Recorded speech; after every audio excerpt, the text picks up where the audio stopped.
रामचरितमानस के बाल कांड में तुलसी बाबा कम से कम सैकड़ों चौपाइयों में उन्होंने गुरुदेव की वंदना की है।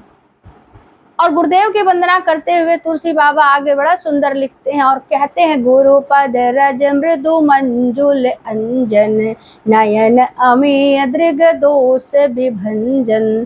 तुलसी बाबा कहते हैं कि गुरुदेव के चरण कमल के जो रज है ना, वो काजल की तरह हैं और गुरुदेव के चरण कमलों के जो धूली है वो अंजन की तरह है। गुरुपद रज मृदु मंजुल अंजन। अंजन का मतलब क्या होता है?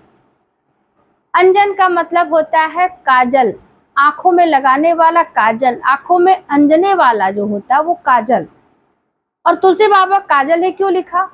चंदन भी लिख सकते थे, लेकिन नहीं, काजल इसलिए लिखा क्योंकि कहते हैं जिस प्रकार से आंखों में काजल लगाने से आंखों की सुंदरता बढ़ जाती है, आंखें बड़े सुंदर दिखने लगती है। भगवान ने वैसे तो आंखें सुंदर बनाई, परंतु यदि काजल आंखों में हम लगा लेना तो आंखों की सुंदरता जो है 4 गुनी बढ़ जाती है।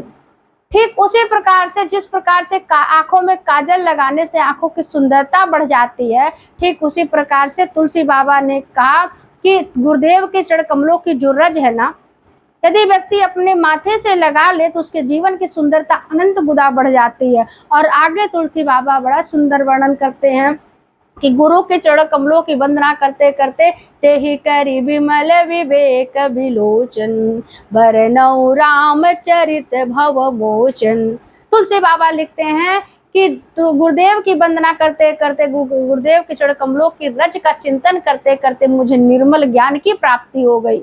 मेरे जो लोचन थे, लोचन का अर्थ होता है नेत्र, वो विलोचन हो गए हैं और मुझे विशेष ज्ञान मिल गया है। और उस अंजन से विवेक रूपी नेत्रों को निर्मल करके मैं श्री रामचरित्र का वर्णन करता हूँ और अब रामचरितमानस का लिखने का मैं पात्र हो चुका हूँ। गुरुदेव की कृपा से रामचरितमानस के बाल कांड में बाबा तुलसी इस प्रकार से लिख